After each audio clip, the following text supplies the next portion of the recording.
I'm coming for you. But once I get to you, I will kill you. I'm waiting. என்னப்பா நீ? அவன் ஒரு தடவை தான் சொன்னான். நீ இத்தனை தடவை சொல்லிட்டே இருக்க? என்ன சொன்னோம்? சொன்னா என்ன? செஞ்சிருவானா? நீ தூக்கிட்டியா? டேய், விளையாடுறியா? நீ எவ்வளவு பெரிய ஆளு? நீ எவ்வளவு பெரிய கோட்டை? அவனை போய் நீ தூக்கிட்டல? அவனை தூக்கிட்டல?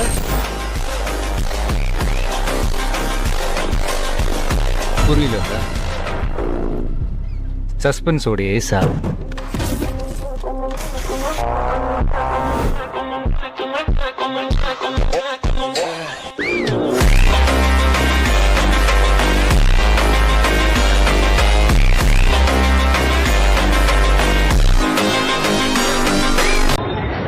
வாழ்த்துக்கிறேன்